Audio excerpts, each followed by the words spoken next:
Hello, everybody. Welcome to the Contact Exec Podcast. Here today with my good friend Dave Knowles from Contractor BI, also known as TopBuilder. But we're going to talk a little bit more. Dave and I met. Well, we met Dave at Groundbreak this year, Cool. and had a nice conversation about the craziness of data, being all over the place in construction companies, at least some construction companies and those kind of things. So anyway, Dave, how are you? I'm doing good, man. Nice to see you. Yeah. So let's just get kind of into it and talk about, contractor BI. And you kind of went down that path and said, hey, you know, I can see these folks need this, and you've had some success with it. Yeah, and there is a story behind it. So, it started quite a while ago, to be honest. We started the company 18 years ago and have focused on construction, from day one. And, we meet with about 1,000 contractors a year, roughly. And that's like face-to-face meeting, get demos, user conferences, trade shows, webinars, whatever. And we track their pain points, we track their needs, so to speak. And we track it in our CRM, of course. And then what I had done is I'd gone back and I started analyzing all of these needs and kind of prioritize them, put them on a list, how many people asked for the same thing, so on and so forth. And this theme emerged. And and the theme that emerged was, even though we were CRM and we're also the data and analytics platform, the first thing they said to us is, we need one place for our data. We need a single source of truth for our data. And that's the single source to go for reports, analyze sales, analyze bidding activity, profits, job costs, performance, and all kinds of things. And everybody asked for that. I mean, everybody. And yes, at Groundbreak, where we last met up, I think everybody had that problem. Even if you were a small specialty contractor or a very, very large general contractor, they're all dealing with this. That data in roughly 4 to 5 different places. It's either ERP, job cost accounting, project management, estimating. They may, CRM, of course. Yeah. But they can't pull it together into one spot and reconcile it and clean it and dedupe it and all that kind of stuff. Well, I So think that was, I think that was the thing that we had kind of talked about for yeah, that yeah. period of time, was specifically, it didn't matter if you had a legacy ERP, or if you had bought something new, but you had other pieces of software. Hell, and it could be, still on spreadsheets somewhere, which is, Right. the death nail of data, really. Mhm. Because it's so siloed. But I think that's exactly what we were talking about, is like, hey, if we got 10,000 people or however many people there at Procore and at Groundbreak, and all of them kind of looking in that direction, like, where do I get started here with this? And you nailed it. You nailed it with that comment. Was they don't, big or small, they don't know where to get started. And so we rolled out Contractor BI and the construction data solutions years ago. But it really is let's just call it a best practices, playbook for how to pull all that together and create that single source of truth for your data, not just one time, but then keep it as your single source of truth, because it needs to be updated and refreshed and monitored and backed up and all that stuff. And then you need access to it, of course, in the cloud. Well, so my question, if you were to kind of, when you sit down with, contractors, what's kind of your first, your first question, your first gauge of where you're starting from, just kind of give folks a good idea, like where are you going to try to help? It's a good point. It's kind of a leading question in a way, because I almost know what the answer is going to be. But I asked them, what are your what are your top 3 challenges or pain points or whatever you want to call them running a business today? And typically, let's be clear, a lot of it depends on who you're talking to at the company. But if you're talking to a CFO or a controller or owner, That's the thing they say. I don't have a handle on my data. It's all over the place. And I have requirements to build reports. I have investors. I need to go to the bank. I need to report to the owners, and I don't have the data in one place to do this. So they're spending a lot of time on the data. And then the second thing is I don't have the tools to build the reports, even if I had the data. They're using other, Excel or other things, and maybe a Microsoft product or something, but it's not a native construction-based tool. And so they can't accomplish what they want. So you're finding that even though maybe they have an ERP or they've got some other sort of tool, some of these tools just aren't providing the information that they need, or they just can't get to it. Correct. They can't get to it. They can't just easily connect to this single source of data. It's being manually kind of moved from one place to another. So it could be a spreadsheet. Okay, we're going to put the spreadsheets in, Power BI or something, and then we're going to pull that out of our ERP or the job cost accounting platform. And then eventually they get it to a state, they go ahead and kick out those reports. But then the second problem with all that is, or maybe the third problem, is it's static. It's not real time because they're moving it from point A to point B, and that's a snapshot, right? It's not something that's current. And then by the time they get these reports out, it could be out of date or, whatever too.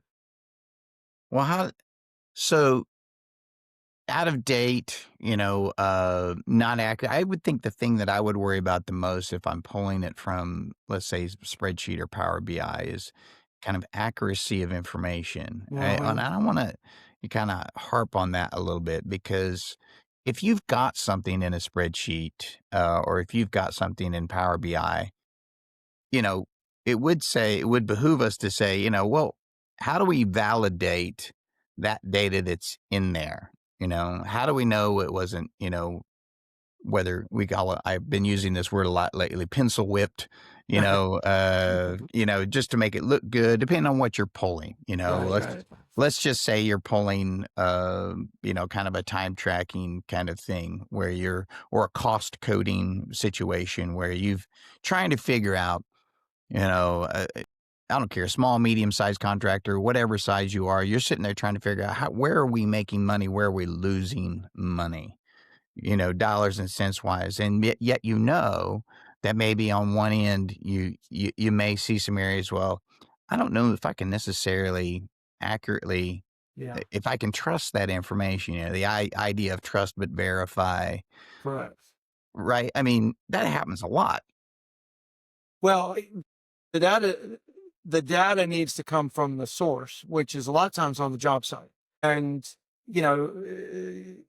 the project managers that have boots on the ground know how much time they spent on this particular cost code or phase of the job, tracking the purchases of the materials and equipment and those kind of things. And project manager may not be doing that, but somebody's doing that. And the person or the individual that's responsible for that data needs to provide the inputs, because otherwise, it's a made up number. It's not a real number. It may just be plugged in to satisfy those reporting requirements, which may be the pencil looking comment that you made. But it needs to come from the source of the data, where the data is. So to get more into, Contractor BI, how does that help? I mean, you start with those folks and say, okay, hey, look, we're going to utilize Contractor BI. I hear you want to utilize it, but let's talk about your data first, right? So you help them kind of get that turned around as to how those integrations work, right? That is correct. And so it starts with, first of all, we don't want to change everything, because they had a lot of things that are working. Mm-hmm. And you come in and say, oh, well, we're going to change everything is not a good exercise. We need to stick with what they have, but make what they have work. And what I mean by that specifically is they may have an estimating platform that they love. They may have a couple platforms in the estimating world that they love. They may have job cost accounting platform, project management, different one. We don't want to turn those upside down. We want to use the data as best we can. And again, they may have that in spreadsheets. They may have that in CRM. They may have that in Outlook. But what we want to do is we want to take all these data silos, if you will, and not change them or disrupt those processes, but bring them together into a place where the data can be used and used reliably in real time. And again, we don't want to change the processes because the processes work. So we start with that. Okay, where's your data today? All right. Who's updating your data? Where's it? Pull that together into one spot, reconcile it between the different systems, make sure we got one job number or one way of identifying a job across all the platforms, lock that in, and then we can keep it up to date moving forward. And that runs on its own. So. All right. And so this gives you, as your processes are updating themselves and you're working in your field, then Contractor BI gives you a really a better day-to-day kind of snapshot of where you are in this. Yeah. So at any given time, to use that example, you've said, well, got all these jobs going on right now. Where are we against the budget? Okay, we got the original budget. We may have a revised budget. That's fine. They typically are revised. But we're going to scan, 50% of the way through the project. Are we going to run over? And where are we running over? Are we overspending on materials? Are we overspending on labor? And get a real-time view of that and give the team the tools to go in and fix whatever problems are causing those cost overruns. And it could be like, well, that crew's sitting on the ground, no materials there. That's a scheduling or a communication issue. Let's go fix that. Or at least if we can't fix it now on this job, let's make sure we don't do it again on the next job. Right. So, critical information that they need. And it has to be real, and it has to be real time, and it has to be up to date, or what is it? Yeah, I think historically, I guess from my experience out in the field, just obviously a good project manager, senior project manager can't remember everything, but he remembers the big mistakes. But Correct. right, you remember the big stuff, and you don't want to repeat those things. But I think the thing about data, and the possibility of data, because again, we're not elephants. We don't have the elephant memory kind of thing. We can't remember, but it's that joke about the elephant and the mosquito. It comes back. It's like, have you ever been bit by an elephant? And it's like, no. Have you ever been bit by a mosquito? Well, yeah, of course. And then they say, well, it's the little things that'll bite you. Not remembering those little things, which is what good data can do for you. It can take those little things, because I think incremental mistakes in the field is really what makes up most of the pain. But what we see is, well, we had this problem here, and that was the big pain point. No, well, I get it. I hear you. That may be one of the things you don't want to make a mistake on again. But I think the big thing is being able to go back and look at those little incremental data points and say, historically over time, if we look at this, we always do this same thing right here. This same thing happens every time. One of my big ones was trash. Right. So trash on a job site, number of dumpsters that I would have to, in and out, those kind of things. And you need to have a fairly decent budget for it, because you didn't know necessarily how much. But the things inside of that were, well, how much time are we spending, taking out, the trash, and how much time are we over there having a smoke, those kind of things. And it's like, it's this kind of innocuous thought. And it is very specific, I know, but I'm just saying that one little thing over time in every job, it might be losing you money in some way, shape, or form, right? And so I always find that to be interesting because I think that's where this kind of age of AI and utilizing data can really turn things around because you can then start to see trends, right? Nailed it. That was the word, trends. And you'll spot the trends, but you mentioned remembering these things, but sometimes these things are buried and you don't know that Yes. they exist. Right. And Or unless it's they're so small you don't feel like they're exactly, hurting you. Right. exactly, 100%. And like you said, the little things don't hit you in the head with like with a 2x4, but over time they build up, they build up, it happens again on the next job, but you don't see it because they're small. You drip, drip, drip, drip, drip, and at the end of the day, oh, we lost money on one of these cost codes or phase codes, and we continue to do it over and over again. Yeah, I always felt the same way about like punch lists. I'd never made any money on a job after, on a punch list. Yeah, Right? I mean, exactly.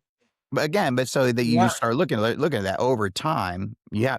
So every job you do, let's say you do 100 jobs, each job has a punch list. Well, how many items are on that punch list? Are there always 50 items? Are there 1,000 items? Are there always And I think that would be a KPI really at the end of the day to go, well, how many punch list items did we have on each one of these jobs? Because that could be a big indicator of how well you've built, that's a quality indicator, I think, for exactly. one. Yeah, exactly. Um, but then it's also a time indicator of how long it took you to then complete, to finish. Yeah, those things need to show up on reports. And if you don't have the data, it's not going to show up anyway. Right. So I agree. Yeah. So I just wanted how did you get so Top Builder was originally a CRM product, right? Correct. And then you've now have Contractor BI, which is a part of this. What's that transition like? What data trends convinced you to say, "Hey, you know, we need to switch over to this intelligence tool." Kind of give me a background on that. Yeah. Well, again, it goes back to the needs that we have identified from face to face conversations with contractors. And when I mean face to face, we get on the phone with them, we talk to them, we meet them face to face, not emails. It's meeting real customers that do real work. And they come to us and say, yeah, the CRM, we need it. We need to be able to track our bids. We need to be able to track our sales, what's working and what's not. But at the end of the day, we have obligations to produce reports to stakeholders and reports to the bank and management. And also we need things to kind of find those problems that recur on a job. And so we consciously said, "Well, that's that's a separate kind of product that we want to roll out and make it available." And also part of this is it can stand alone and run on itself. I mean, it runs. We mentioned Groundbreak earlier in the broadcast here. It runs embedded in Procore, so it can be run standalone and connected with another CRM, or it can run inside of our CRM. But really, it stands on its own because it's really, really a big need that we have on the industry, and they may not need a CRM. Um, and so that's kind of why a separate product and separate solution for that critical need uh, But that's out there. yeah, the ultimate saying, I guess I've heard this was, revenue is for show and profit is for pros, something like that. Right? I At like the that. end of the day, well, you know, it, it's funny. I've talked with several contractors or folks, and smaller contractors too, where they look at these large jobs, and I think this might be a big pain point in the industry, where these folks look at this large job and they say, "Well, it's $1 million job or it's a $5 million job, and we need to go get that." But Yeah, again, yeah, if yeah. you don't have the resources to tackle that thing, Correct. I think you're going to be in real trouble. As a matter of fact, I've seen, folks get into real trouble when they go, well, I'm going to go, sell this job. But one thing that I find interesting, and I think is interesting about your product, and I believe that it will be, again, what I call the ticket to entry in future, is it provides the receipts.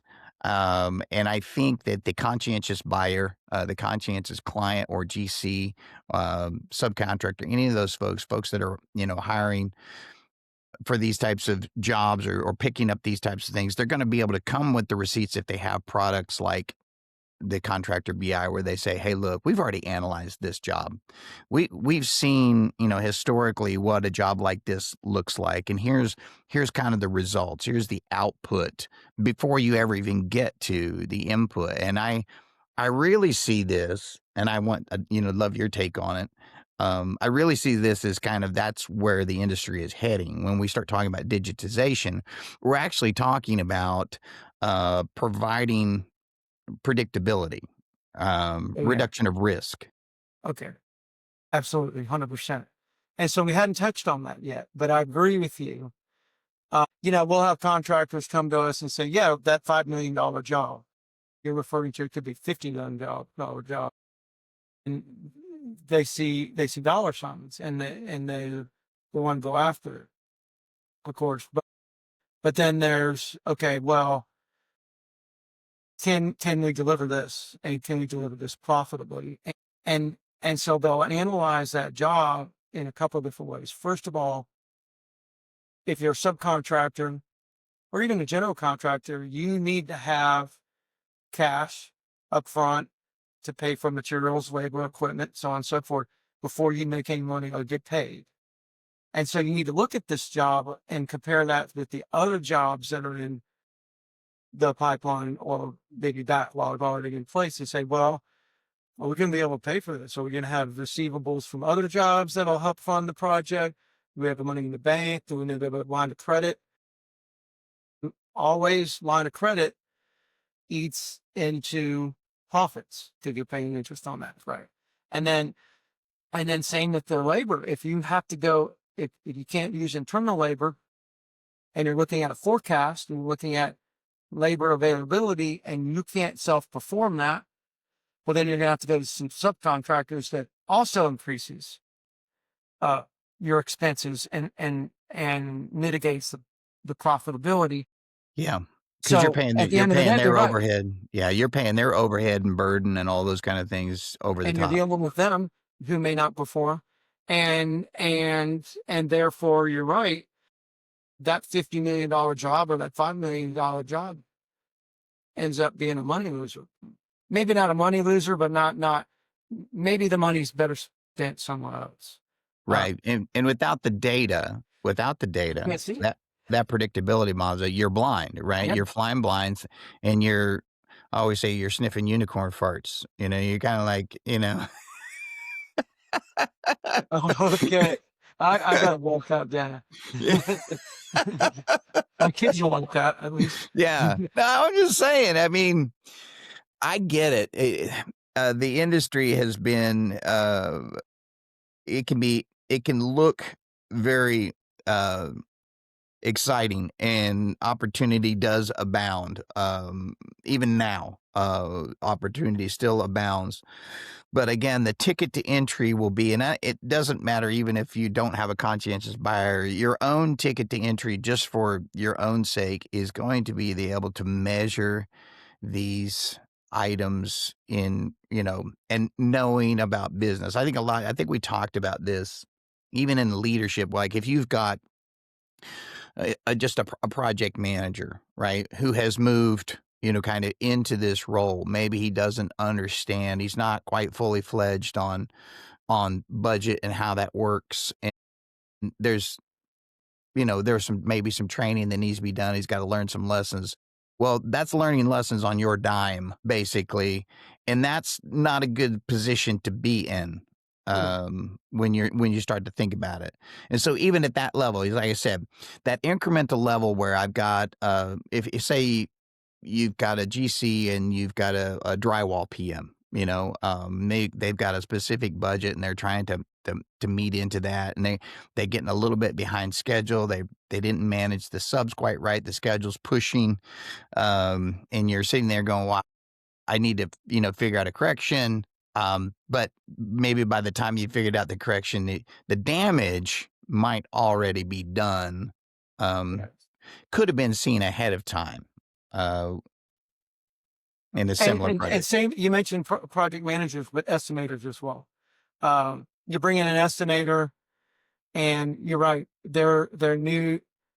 I say this every time I do a demo or webinar or get on a podcast. There's no two contractors that are exactly the same. Everybody's different. Even if you're doing the same types of jobs in the same area of the country, everybody's just a little bit different. And so going from one company to another, there's things that, like you said, there's a bit of a learning curve there. But if that estimator could go back, or the project manager could go back and say, "Oh, where have we made mistakes in the past? Let's not repeat those mistakes when we're getting out a new job or whatever, and be smart about this thing." We see a lot of that. And there's another thing that came up. It just jumped in my head as we're talking, is because we just got back from one of the user conferences in Vegas, and I had one of my customers there, and they're on a panel, and they said to me, I was in the panel supporting them, and they said, "Look, man, we have bid jobs in the past to companies that weren't paying their bills, or that were in financial trouble. And guess what? We lost a lot of money on these jobs because they're bidding them out to these people that weren't, we may never get the money for the job." So again, going into the accounting systems and seeing the payment history and the credit worthiness is a big factor to look at when you're bidding out work, or you want to bring on a sub or a customer. And that just came up yesterday. That's just but it was interesting. Oh, yeah. Well, I mean, yeah, I know that all too well. I mean, I've gotten into a job where the client, we didn't quite vet them, properly. They didn't quite have enough money. I start to, now when I look back on it, the red flags probably should have started popping up um, in the estimation period, when then they started to try to, and that we'll call it value engineer, right? Uh-huh. Yeah. They they they take the estimate and they say, okay, well, let's see, we need to value engineer this down. I think we can take this on and kind of start taking things out of the bid to make the bid maybe look a little bit more palatable for them, right? But then it's like, well, if they don't, those could be critical path items. And so you got to be very, very careful about that. Yeah. What happens if they do take a critical path item in something that you need to finish, the job? In this case, it was like a lighting control system. They had an outside vendor who, I guess a friend of a friend, a buddy, said they could do it cheaper. And it totally, it, it bit the whole project. Yep. Yeah. Yeah. And Critical that was path. my Yeah. And that was my fault. And that's the thing, Yeah. like, those are mistakes. Like I say, I don't know if there's any time in the world in my 30 years of experience I feel like I've made kind of like all the mistakes that you could possibly make. Well, at least, yeah, yeah. Well, yeah. I mean, I love talking to the contractors about these things and hearing all the stories and sharing the stories with other customers, but also building products and tools to see those things before they happen, or to address them in some way or another. And I mean, that's what we do. Everything we have done, everything we have built over the last 18 years has been something that a customer has come to us with as a problem or as an issue on the job. And if it was just a one-time thing, okay, got it. But these are things that we hear all the time, and that's how we build our solutions. So speaking of things that you hear all the time, uh, and maybe there are objections or, kind of obstacles to, getting them on board. Are there any myths out there that you would just like say, hey, that's kind of a myth? We need to dispel that about Mm. digitization, you know what I mean, and transformation. Is there any myths out there that you think if you could say, "Hey, look, that's a misnomer," whether it's, yeah, data transition is hard, those kind of things. Yeah. What is it? Well, I don't know if I'd categorize this as a myth, but what I will say is there's maybe every contractor out there has been kind of bummed or misled in some way or another about the data transformation or about a solution that has been sold to them to address a particular issue. And so contractors, and they should be very cautious about, believing that this is going to answer all their questions and solve all their problems without a little bit of verification. And so the myth is from a lot of our contractors that, you know, software companies or consultants are leading them down a path, and then they end up getting burned. That is the case in some software companies or some consultants, but not everybody. So I think there's a myth out there or a belief out there that a lot of people, well, actually, I don't think this is a myth, but they overpromise and underdeliver. And that's Yeah, a problem. That is a big problem. You have a background in construction. I have a degree in mechanical engineering and work construction. We've all been burned. And I think it's unfortunate because there's so many good solutions out there. I agree with you. I think that there's too. I talked to a lot of folks. I talked to a lot of content providers. I talked to construction professionals as well. I think um, there's that missing link, and it kind of goes back to my whole where I take my own responsibility for my mistakes. Right? There are areas where we walk into something and maybe we're not a fit, right? Between, construction tech and construction, maybe these folks are not a fit together because their viewpoints are too far apart. Or maybe what they want out of a product, or maybe the product that they're asking for is not really what they're saying, right? So they're saying one thing, they're taking their pain points and saying, "Well, we think we need this." And then the construction tech person would then say, "Well, it sounds like really you more need this." And it's not jiving. They're not Yeah. connecting on their things, and they're not taking in their they're trying to fit a square peg into a round hole a lot of times. And I think maybe that happens. I've had conversations with folks who said, "Yeah, we're looking at such and such tech," and I'm like, it didn't make any sense to Yep. me, Yep. because I was like, well, that really doesn't do what you're telling me you're looking to get done. And I'm not, like I say, I'm not going to mention any names of Yeah. what Yeah. they were looking at and those kind of things, but I've had that conversation more than once where they're saying, well, I'm looking for this, and I was looking at this product and this product, and and I think that's what I'm going to go with. And I'm like, I'd be, well, Yeah. I don't see how that helps you at all. Yeah. So they fall into the trap and they start drinking Kool-Aid, so to speak, and then they're all excited about it. But I think it all comes back to, and you and I are in the same business. I think you need to be very clear and have a really good understanding about what problems you're trying to solve. And Yeah. if it's not solving that problem, don't get distracted from the core issue you're trying to address. Stay very focused on what problems you're trying to solve, and that doesn't include just the portion of the project where you're deciding on who the software vendor is. That needs to carry through to implementation, because if you get distracted from the real reason why you signed up with a Contractor BI, or the real reason why you signed up for TopBuilder, and you don't communicate that within the project team and the organization, you lose sight of what you're really doing. Why you signed up for the service in the first place. So it starts with getting very, very, very focused on what problems you're trying to address. Make sure the system that you're adopting or the consultant that you're hiring is going to address those problems, and then carrying that all the way through to the organization, including training and getting everybody on board.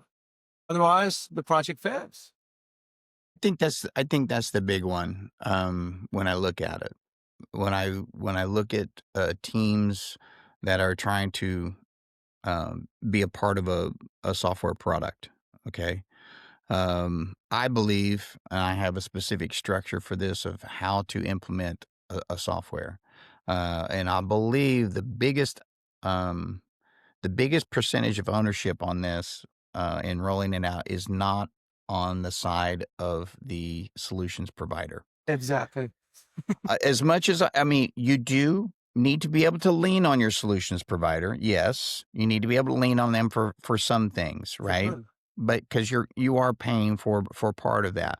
But I believe, and I think this is where the kind of rubber hits the road here a little bit. I believe that there are areas in the construction business that are very, very focused on construction, and I get it. That's where your bread and butter comes from.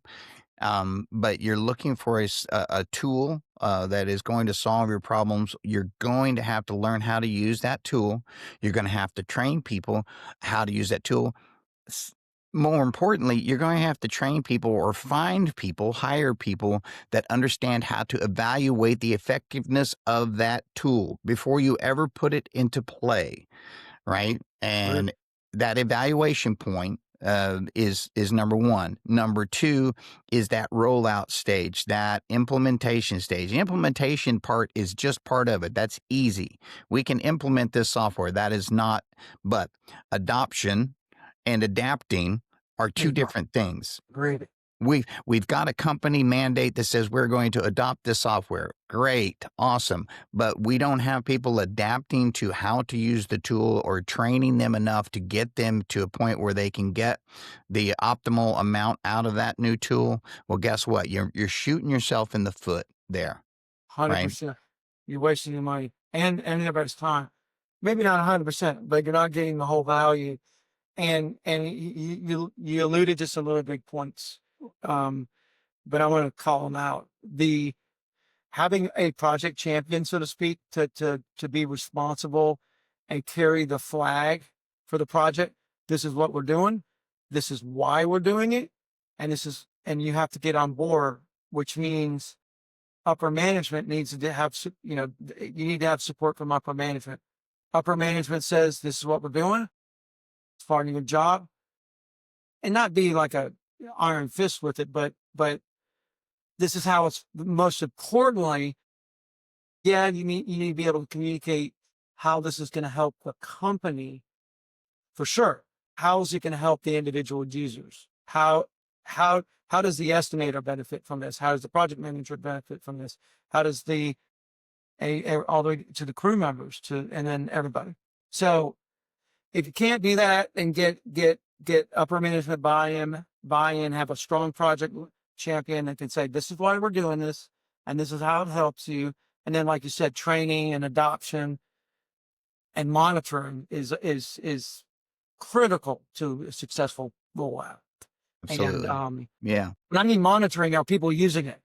Well, Are they again, logging in and they're using it, or well, they yeah, that's the post. implementing it? Yeah, Right, it's the post-mortem, right? It's once the implementation is done, we've got the system in place. Okay, how are we measuring its success? Did we establish what success looks like yep, for this new tool, right? nice. I mean, it's Yeah, no different than putting an excavator on a civil job. You know what I mean? I can put an excavator on a civil job all day long, but if it doesn't take, one scoop of dirt out of the ground, it doesn't do me any good. It's just an excavator sitting on the ground there costing you money. waiting to do a job. Right. 100% agree. Now, I mean, I was a CRM manager for Hewlett Packard for 11 years, and I have done probably a couple thousand implementations in my life, and all of these things are appropriate to any implementation to make sure it's successful. And I like what you said about understanding and measuring what success looks like. You know, this is why we did it.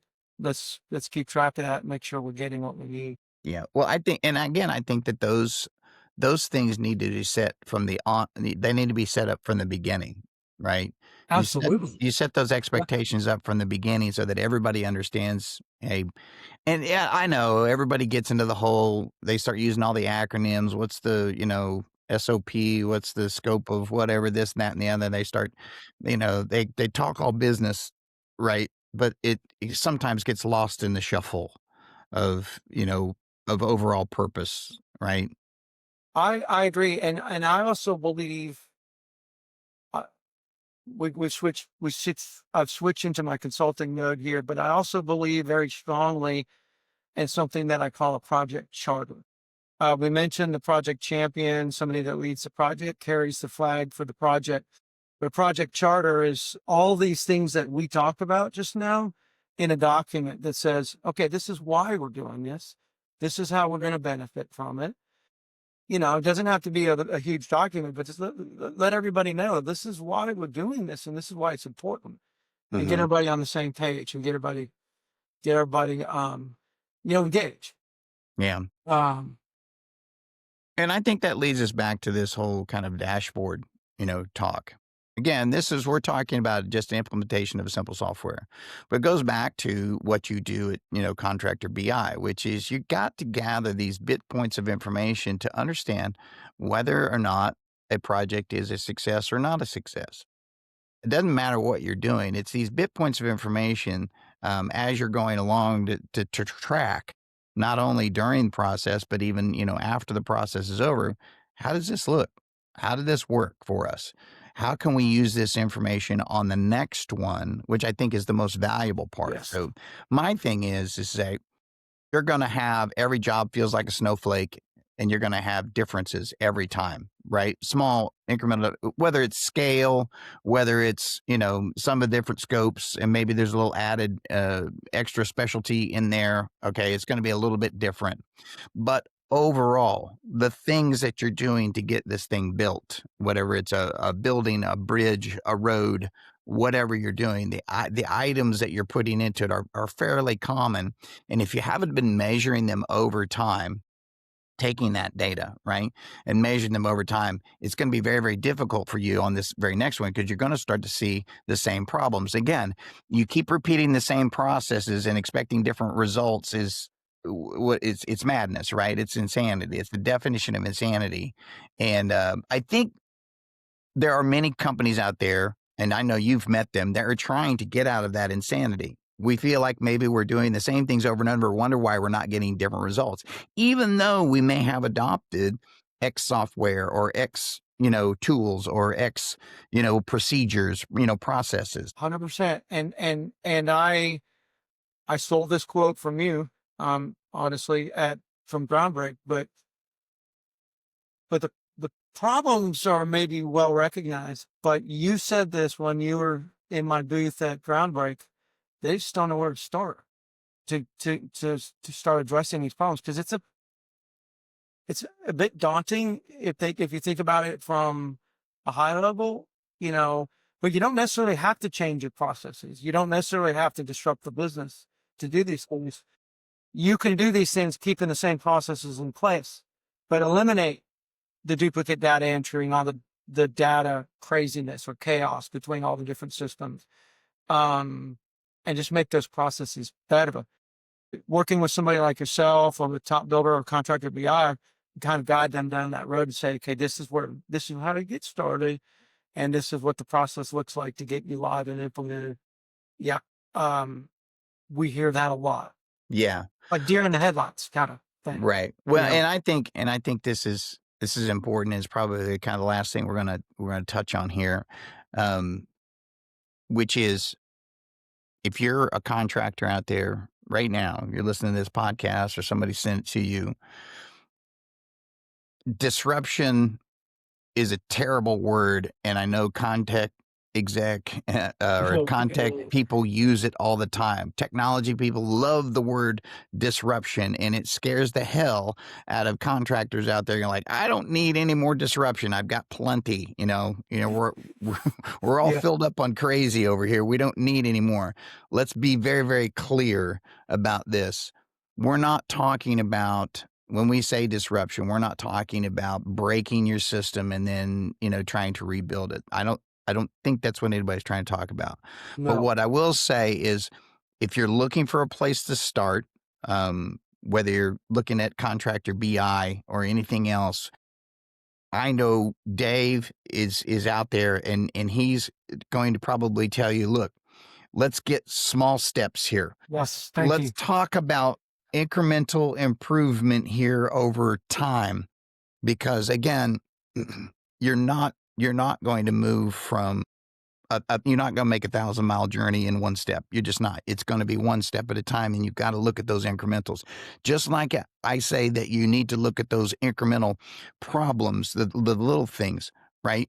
You're going to get to that point at somewhere, but incrementally, you're going to step into these solutions like a Contractor BI, and you're going to see incremental improvements over time, but you're going to have to be patient in that process, right? And realistic. Yes, I agree 100%. And you're right. We're not trying to boil the ocean all in one time. Let's take maybe the big items and address them one at a time, phase this thing in. I agree with you that word disruption is awful. That's a horrible word. It's terrible. I have teenagers. I live with it. So there's disruption in my life no matter what, but we're not trying to disrupt your business. We're going to try to make your business better. And we are not a disruptor. We are absolutely not a disruptor. I don't want to be a disruptor. We're going to make what you have and what's working for you today better. And one of my contractors, real quick, is started their business with Thomas Edison, believe it or not. Electrical contractor, started with Thomas Edison, a million years ago. They didn't have a CRM when they got started. They were successful, obviously. They didn't have CRM then. But over time, things grew, and we phased them into kind of streamlining the business without changing all their processes and disrupting what they've been doing all for 100 years. Right. And they're happy as to be. They have 350 users in Contractor BI today. And we didn't change anything. Right. Because if you would have said disrupt to those folks, they would they'd have ran in the opposite direction with their wallet in their hand. They should have, and they should, honestly. By the way, they were in the pan this week at the user conference. But anyways, and we also I'm going to say this, it's probably implied, but having a background in mechanical engineering, we just love construction. Construction is the coolest industry in the world, I think. And it's fun. You're building stuff. Yeah. So it's fun to be in this industry just in general. It combines all the elements, doesn't it? I mean, it does. It's all the engineering, it's all of the financial, it's all of the administrative operations. I mean, it's everything in one big crazy basket. Yeah, even politics. I mean, yeah. I mean, government projects stopping because of the shutdown we had recently. Yeah. You're right. I think it checks all the boxes for sure. I think it checks all the boxes too. Yeah. I mean, even on that banking side, that financial side, there's a lot of dealings inside of, your finances, especially for these large projects. You're not going to take a $800 billion project lightly, right? You're going to have to deal with the banks. You're going to have to deal with all this. It's very, very involved, and we don't want to make light of anything. No, and we're not. Absolutely not. This is serious. But it's serious business, but it's funny in a way that we kind of see scale-wise. Everybody's kind of got that same issue. They're trying to figure out how to get started on what this new tool is, what this new solution is, and they need to build from there. Scale-wise, it's just different for, different size companies, right? I need this, and I need to put it here. And then how do I do that? How do I, shape into that? And especially like for a contractor, BI and those types of things, like, how do I fit this? How does this fit into what I need? Is it what I need? Yeah. Right. And again, I know there's a lot of execs out there who, man, I need this dashboard. I need it. I got to see what's going on in my company. You asked me the myth question earlier, and something popped into my head just now about that. There is a myth, and it's justified, but there's a myth that these projects are hard and take a long time and are destructive, like the word we just talked about. But they don't have to be. If they're done right, for instance, with Contractor BI, and you're using a Procore or Sage or Trimble product, you connect Contractor BI or TopBuilder to those ERPs or those job cost accounting. It pulls in all the data, it synchronizes all the data, and then you just turn the thing on. I know that sounds very simple, but it's not a long drawn out process or disruptive process to implement. It's a myth, and it's, like I said, it's justified that these, we're taking on a new project to implement this software, and you are, but it doesn't have to be difficult, and it doesn't have to take a long time, and it doesn't have to be a pain in the butt. Right. You know, Well, and I agree with you there. Again, I think there's a lot of solutions out there, Contractor BI being one of them. It doesn't have to be painful, folks. And I think that's a good note to end on. yes, A good positive note to say, our contractor friends out there, please listen to this. This process, what we're talking about, it does not have to be a problem. It doesn't have to disrupt your every day. It can be a pleasant experience at some point. So let's dispel that myth. And yeah. Dave, Uh, in dispelling that myth, how do folks get in touch with you? How do they contact Sure, Contractor thank you. BI? Yeah, so our website obviously is the best one. It's topbuildersolutions.com. Or you could go to contractorbi.com and we'll send you to Top Builder Solutions. Request a demo right there on the upper right-hand corner of the website. You can also call there's a contact button there. Of course, you can call the office and say, I was listening to Robert's podcast and I want to Yeah, talk to Dave. yeah. I don't know they're going to get any discounts, but yeah, that'd be or, great. or call you and then Yeah, you can honestly call you and you can hunt me down. yeah, that's right. I got your You know how to number. get me. Yeah, I got Dave's number. So you guys, if you want to, get a hold of him, you can go through me. I know exactly where to find him. Well, Yeah. Dave, thank you so much for joining Thank me you. today. I really, really appreciate it. And we're going to do this again sometime in 2026. Going to see how things are going at Top Builder and Yeah. Contractor BI. Sooner the And better for me, man. This was fun. yeah, Yeah. I always enjoy talking construction with you. And we'll see you next time. Until then, everybody on Contact Exec, share this with your friends. This was a good one. A lot of good information from Dave. And share this with your friends and colleagues. And y'all be safe out there and have a great week. Thank you.